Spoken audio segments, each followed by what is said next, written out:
আমাকে বলতেছিস তোরা টাকা দেই না, তুই মিথ্যা কথা বলছিস। আল্লাহ মেহেদি তোরা আমি টাকা দেই না, না ভাই আমি তোমার থেকে কোনো সময় টাকা নেই।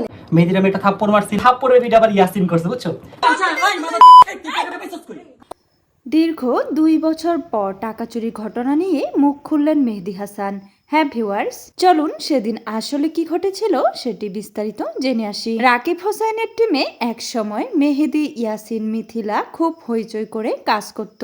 একসাথে ঘুমানো, একসাথে খাওয়া, একসাথে ঘুরতে যাওয়া সবকিছুই একসময় তারা একসাথেই করত।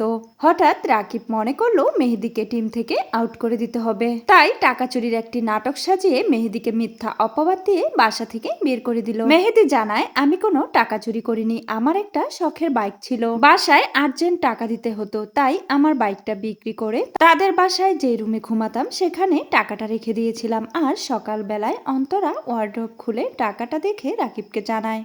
আর রাকিব সকালে নাস্তা করার পর আমার রুমে আসে, আর রুমে এসেই আমাকে বলতে থাকে, তুই অন্তরার টাকা চুরি করেছিস, তোর এত বড় সাহস, তুই আমাদের বাসায় থাকিস, খাস, ঘুমাস, আর আজ একসাথে এতগুলো টাকা চুরি করে পালানোর ধান্দা। এরপর মেহেদিকে বেধম মারপিট করতে শুরু করে। বারবার করে রাকিবকে বলেছিলাম আমি টাকা চুরি করি নাই, আমার বাইকটা বিক্রি করে টাকাগুলো এখানে রেখেছি।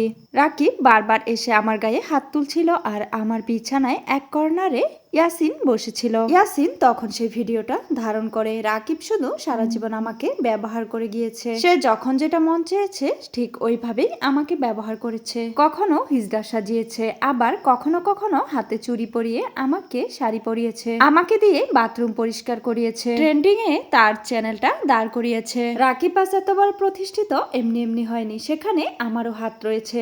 আসলে রাকিব আমাকে, মিথিলাকে, ইয়াসিনকে ব্যবহার করে তার চ্যানেলটা দাঁড় করিয়েছে। আমরা ছাড়া সে একাই কিছুই করতে পারতো না। সে প্রতি মাসে ওই সময়ই তার চ্যানেল থেকে 10 থেকে 12 লাখ টাকা ইনকাম করত, আর আমাদেরকে কখনোই 1 টাকাও দিত না। আমরা চাইও নি, আমরা চেয়েছিলাম একটা টিম বড় হচ্ছে, তাই তাতে কোনো আপত্তিও ছিল না, কিন্তু একটা মানুষের চলার জন্য পকেট খরচেরও দরকার, কিন্তু না, সেটাও রাকিব দিত না। অথচ রাকিব আমার নামে একটা মিথ্যা চুরির অপবাদ দিয়ে আমাকেই বাসা থেকে বের করে দিল।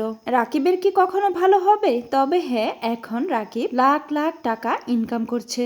বাট একদিন আমার মতো সহজ সরল ছেলেটার উপর মিথ্যা অপবাদ দেওয়ার অভিশাপ তার উপর আকাশ ভেঙে পড়বে। দোয়া করি রাকিব অন্তরা অনেক বড় কিছু করুক, কিন্তু আমার মনে যে কষ্টের দাগ দিয়েছে সেটা কখনো মুছতে পারবে না।